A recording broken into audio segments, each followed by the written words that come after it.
Assalamualaikum warahmatullahi wabarakatuh. Alhamdulillahi rabbil alamin alladzi arsala rasulahu rahmatan lil alamin wa uswatan lil mu'minin. Asyhadu an la ilaha illallah wahdahu la syarikalah wa asyhadu anna Muhammadan abduhu wa rasuluh. Amma ba'du. Ibu-ibu, bapak-bapak, abang-abang, kakak-kakak, adik-adik, anak-anak, cucu-cucu, sahabat-sahabat surgaku semua yang tercinta, semoga kita semua dicintai oleh Allah Subhanahu wa ta'ala. Alhamdulillahilladzi bi ni'matihi tatimmus shalihat. Alhamdulillahi ala kulli hal. Puja dan puji baginya untuk setiap situasi dan kondisi. Atas izin Allah kita dipertemukannya malam ini di musola kita tercinta, Musola Nur Adil. Semoga setiap langkah kaki bapak dan ibu ke musola ini, ke rumah Allah ini menambah pahala, mengangkat derajat dan menghapus dosa-dosa insya Allah. Kita tidak mengatakan yang tidak datang lantas banyak ruginya. Semoga mereka yang masih berat kaki melangkah diberi hidayah oleh Allah, diringankan hatinya untuk mau menuju musola tercinta ini. Saya awali dengan kata maaf sebelum memulai, sebelum melanjutkan. Maaf jika ada yang merasa-rasa tersinggung nantinya. Selanjutnya selawat dan salam semoga selalu tercurah buat junjungan alam Rasulullah Muhammad sallallahu alaihi wasallam. Mari banyak-banyak bersolawat atas beliau. Kalau ada pertanyaan sebanyak apa aku harus bersolawat, Pak Ustadz, jawabannya sebanyak cintamu padanya. Silakan dikiro, silakan dihitung. Nanti pulang ambil kalkulator. Kalau tidak ada kalkulator, ambil timbangan di dapur. Silahkan ditimbang berapa berat cintamu padanya. Maka sebanyak itulah solawatmu atas beliau. Jika hari ini solawatmu 50 kali, 50 itulah cintamu padanya. Karena ada orang bersolawat 100 kali. Jika hari ini solawatmu 100 kali, 100 itulah cintamu padanya. Karena ada orang bersolawat 500 kali. Jika hari ini solawatmu 500 kali, 500 itulah cintamu padanya. Karena ada orang menembuskan 1000 solawatnya setiap hari. Aulan nasi bi yaumal qiyamah aktsaruhum alayya sholat.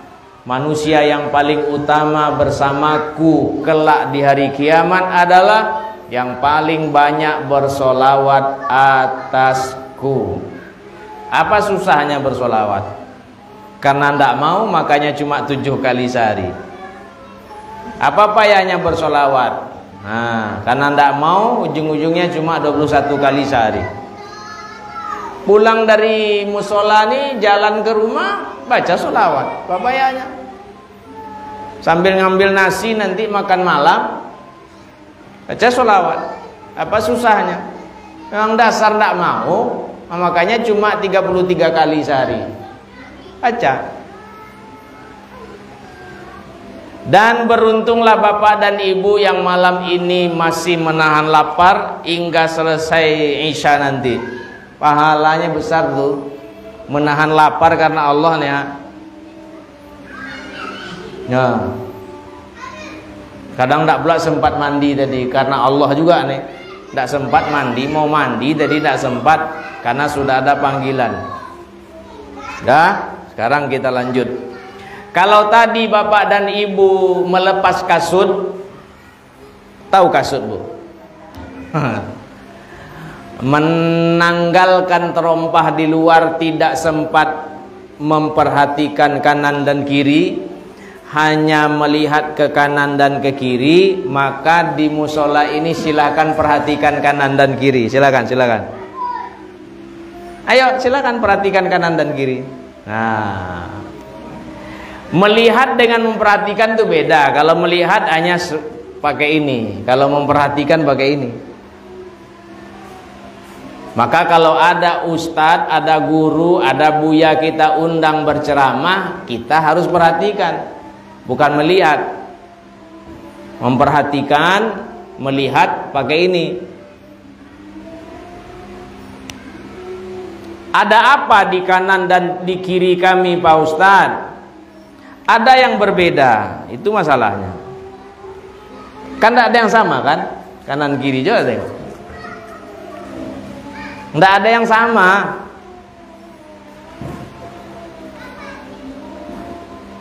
Oh, kita sama pakai kopiah hitam, songkok nasional nih. Pabriknya beda. Ini Wadimor. Ada yang pabriknya Muslim, ada yang pabriknya Gumarang. Nah, beda nih. Kalaupun satu pabrik, nomornya tidak sama. Kalaupun satu pabrik lantas nomor songkok kita sama, baunnya beda. Baunnya tidak sama. Nah, nampak masih ada beda di antara kita. Di salah satu masjid imamnya tidak datang, padahal ada petugas masjid. Saya datang numpang sholat, yang kenal suruhnya maju. Ustaz lah, saya tidak pakai kopiah. Kalau di masjid itu imam biasa pakai kopiah, lantas kita mengimami tidak pakai kopiah, nanti jadi fitnah. Padahal ini aksesoris. Kalau mau sholat itu yang penting tutup aurat sempurna, berwudu yang betul, bersih badan, bersih pakaian.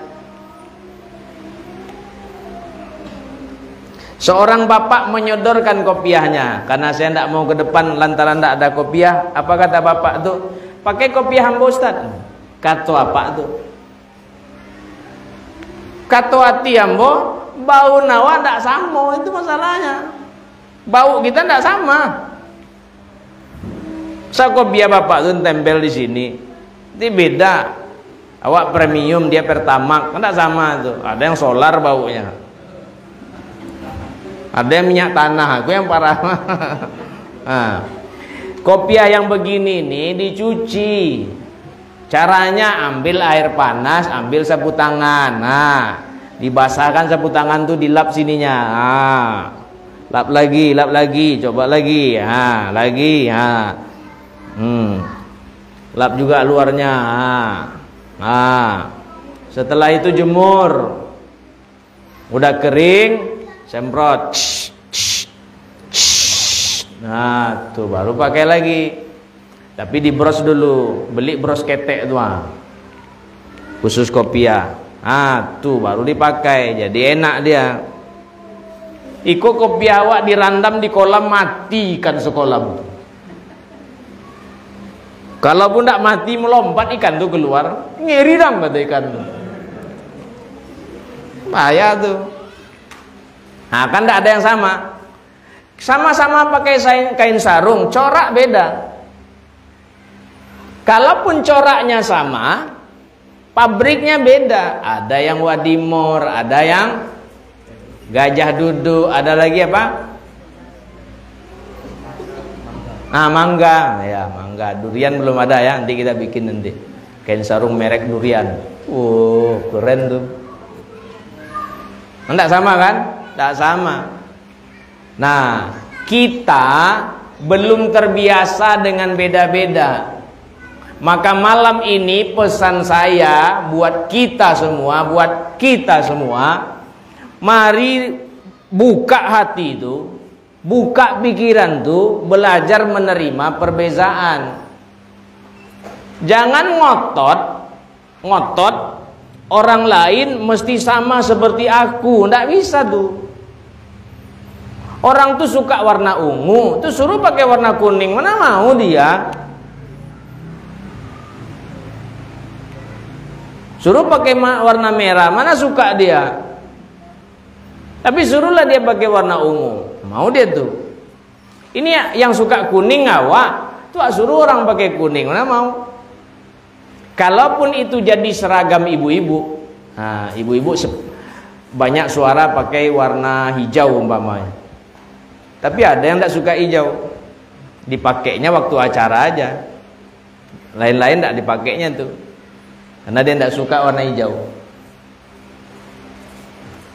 Belajar menerima perbezaan. Nah, kita satu komplek, awalnya rumahnya sama, warnanya sama, tukangnya pun sama, perusahaannya satu, ya kan, awalnya. Sekarang kan beda tuh. Tengoklah rumah yang udah ada penghuninya, coba tengok beda. Awalnya sama-sama hijau, sama, tempat sampahnya pun sama, kedalaman septic tanknya pun sama, kedalaman sumur yang dibornya pun sama. Tapi sekarang berbeda ketika para penghuni rumah, bapak dan ibu yang sudah membeli rumah itu masuk ke rumah, mulai beda. Kenapa beda? Ayah mak kita tidak sama, kampung kita tidak sama, sekolah kita tidak sama, lingkungan kita tidak sama, asal lingkungan kita nih, kawan kita tidak sama, yang kita tonton tidak sama, yang kita baca tidak sama. Jadi banyak hal yang membuat kita berbeda. Mari belajar menerima perbedaan. Jadi mari kompak. Yang beda-beda tuh jauhkan, persamaan yang diperbesar supaya enak hati ini.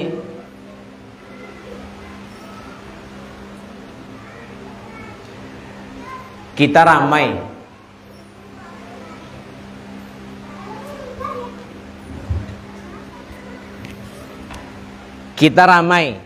Ini pakai mic di dalam, ini micnya. Kita ramai di negeri ini, tapi kita diatur orang.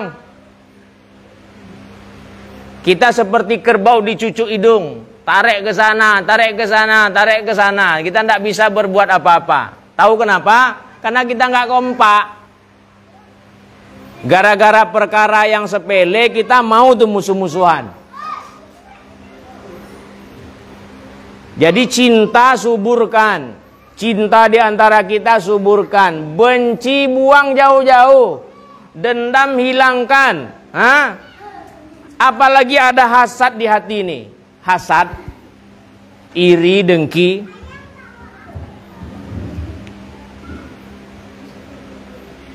Ini sebulan-bulan nih itu aja ceramah saya. Ada orang mau mengurus musola, syukur ya, alhamdulillah. Kalau saya bersyukur saya. Musola kami itu, Pak Guru tuh mau dia ngurus musola, alhamdulillah.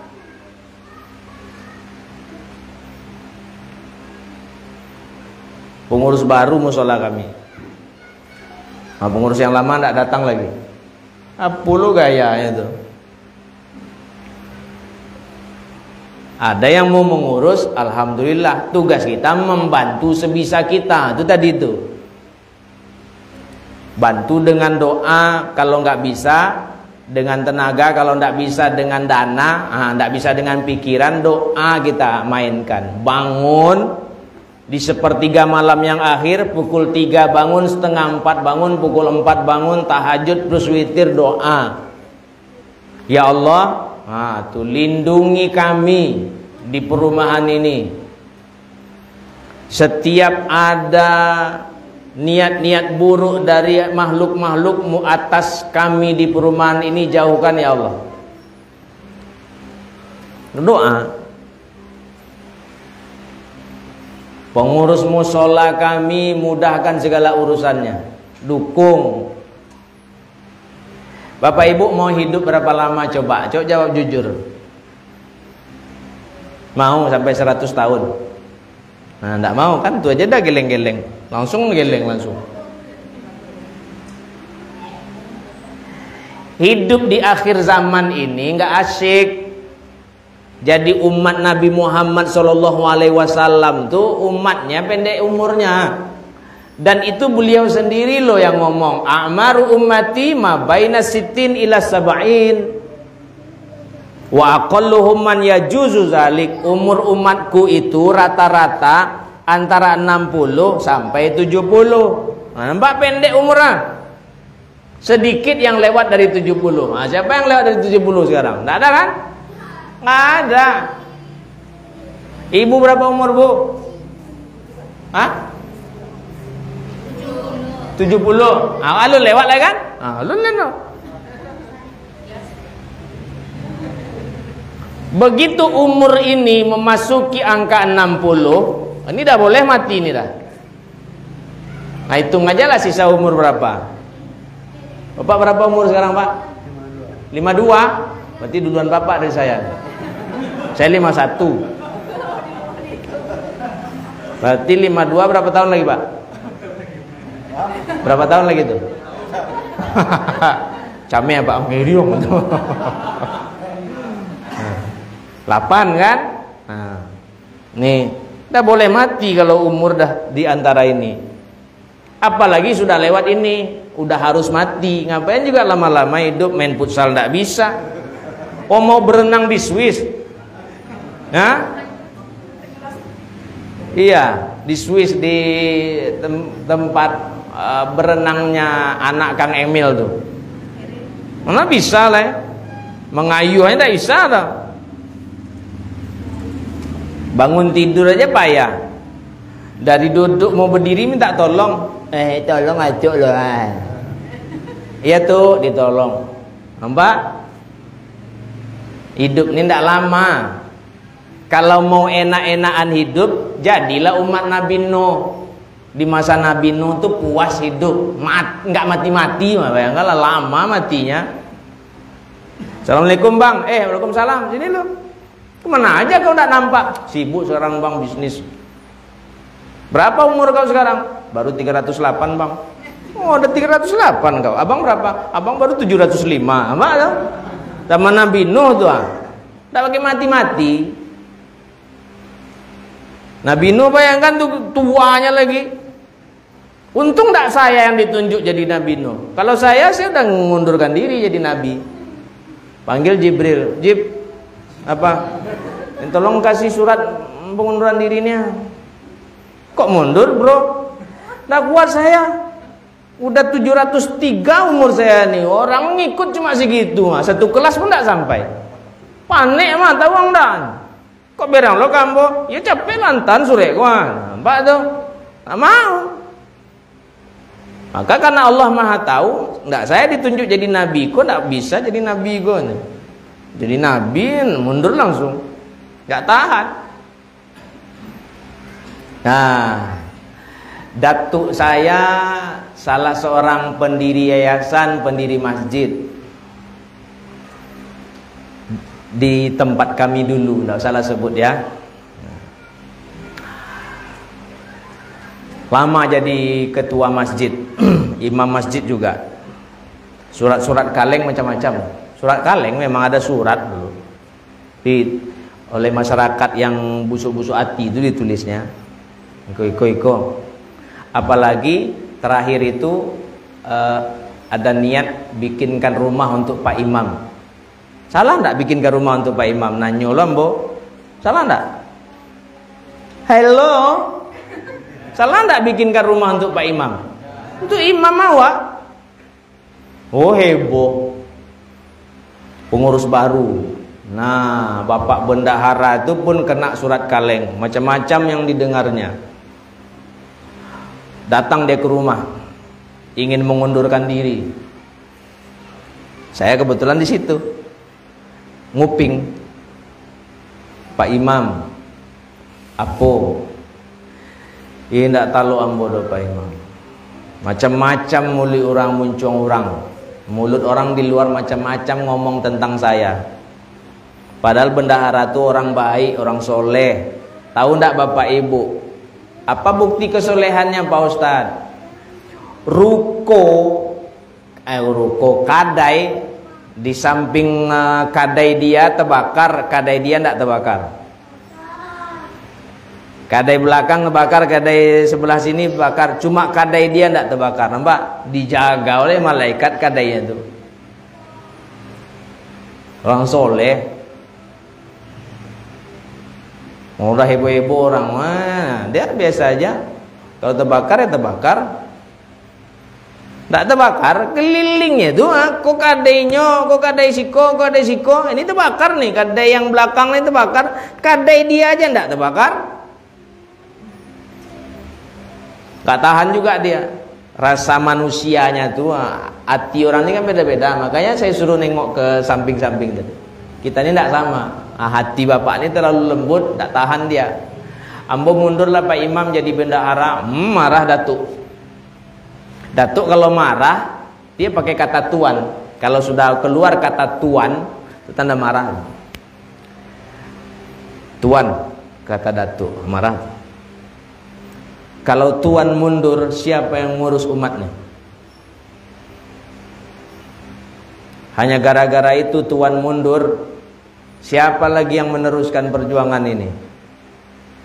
Nanti perjuangan ini dipegang oleh orang-orang tidak benar, kacau masyarakatnya. Tahu tidak tuan? Itu belum seberapa. Pergi Datuk ke dalam, diambil surat-surat kaleng, baca. Surat fitnah-fitnah tu, baca. Terdiam bapak tu. Nampak? Kalau saya berhenti mengurus jemaah nih, katanya, siapa ngurus lagi? Akhirnya apa? Setelah Datuk tidak ada lagi, uzur, udah tua. Nah, dah payah tuh dah, habis. Saya diminta ke sana, uanglah Van Siko mengurus kok. Nah, kalau berjuang sudah nggak lurus niatnya, dah payah. Dah. Nah, ada orang mau mengurus kita, udah. Kita tinggal dukung aja, bantu sebisa kita membantu. Berkah loh, hidup ini tidak lama. Harta banyak, mau bapak ibu bawa kemana harta banyak tuh? Coba mbak tanya lah mbak. Mau dibawa kemana harta banyak tuh? Dia bawa mati. Cobalah dibawa mati, udah digali orang malam. Makam kita tuh, kubur kita tuh. Ditinggal anak-anak berebut. Sudah banyak bukti itu dah. Ini yang terakhir berperkara, abang sepupunya cerita, adik sepupunya itu murid saya, tapi udah ama-ama. Nah, dia bertiga adik beradik, si abang, si kakak, ini dia. Nah, papa udah ndak ada. Nah, rumah yang ditempati mamanya itu tuh mau diambil nih sama yang ini.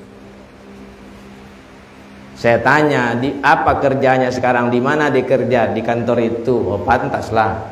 Kalau sudah berteman dengan orang-orang tidak benar, isi kepalanya pun tidak benar nih. Jual aja rumah itu cepat daripada dia jual, saya bilang. Bagi, panggil yang ahli membaginya. Kan tetap dia yang banyak dapat karena dia laki-laki. Pada gini nanti dibunuh mama lagi. Tibo gilonya. Anak pesantren kok. Emang anak pesantren tidak bisa jahat? Bisa. Maling bisa jadi ustadz enggak? Bisa. Ustadz bisa jadi maling enggak? Bisa. Kan ada ustadz yang jadi maling, ada maling yang jadi ustadz. Bisa. Ah, itulah kita tuh. Kita ini beda-beda.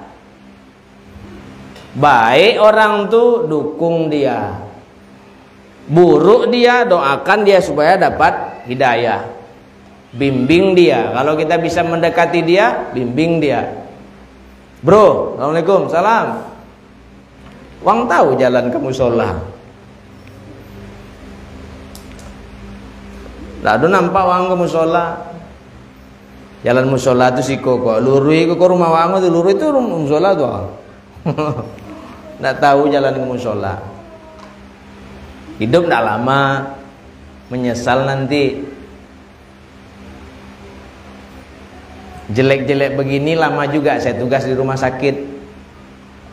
Bagian kami itu bagian yang kalau ada pasien baru kami menemui. Kalau ada pasien mau pulang kami juga yang menemui. Kalau ada pasien mau mati kami juga yang dipanggil. Dan saya termasuk yang usil. Kalau ada yang mau mati saya panggil tuh anaknya. Apa Ustaz? Apa berangai ayang gon? Ngapa Ustaz? Payana matinya. Coba jujur cerita. Cerita dia. Gosok punggungnya. Janang tiru ayah angko bisoang payah lo mati. Payah gon. Galigaman malaikat itu. Galigaman itu apa? Geram malaikat itu. Kata malaikat. Makanya ada orang karena biasa menyusahkan orang semasa hidup, matinya pun disusahkan. Nah, tinggal pilih Bapak Ibu ingin mati gampang, mudah, mudahkan orang. Kalau ingin mati sulit, payah, susah, susahkanlah orang. Cobalah. Ini pengalaman pribadi loh di rumah sakit. Mati masih lama lagi. Dari sekarang udah dimain-mainkan malaikat. Belum dicabut, datang malaikat dimain-mainkannya.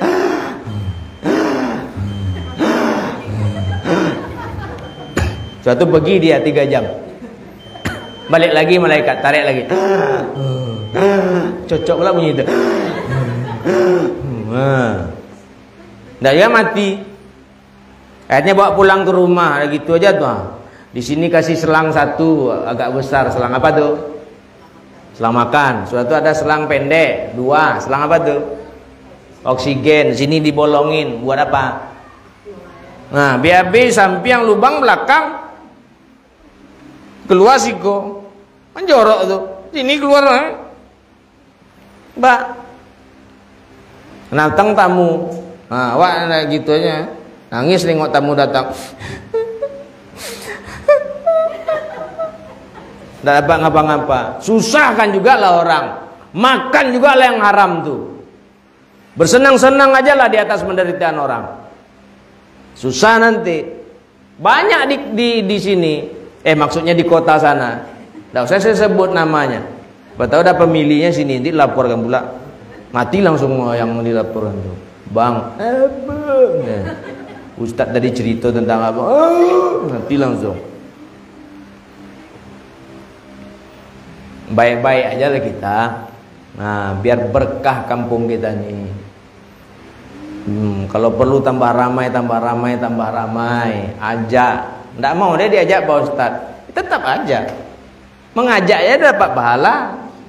Nggak mau pun dia, Bapak Ibu udah dapat pahala. Tinggal ngingatkan. Ada WA masuk. Ada acara malam nih. Kasih ke dia. Ke tetangga sebelah-sebelah kasih. Mana tahu dari kita dapat hidayah, mereka digerakkan Allah hatinya datang ke Nur Adilan. Nah, banyak pahala awak. Awak tak mau. Mudah untuk masuk surga tuh, awak yang tak mau. Mau juga dipanggang panas-panas tuh. Masuk neraka tuh tidak enak. Gosong nanti. Penutup. Azab yang paling ringan, itu bara api neraka itu ditaruh di telapak kaki, mendidih otak. Itu azab paling ringan. Kira-kira azab siapa tuh? Nggak azab awak. Awak ini dosa banyak.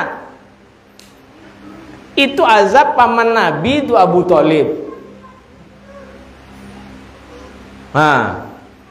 Mati kafir kan, nggak beriman kan? Tapi perjuangan Nabi dibantunya. Nyawa dipertaruhkan, harta habis-habisan untuk anak gua. Awak supaya ringan azab awak, bantu perjuangan ini, gitu. Semoga Allah melindungi kita, menjaga kita, insya Allah.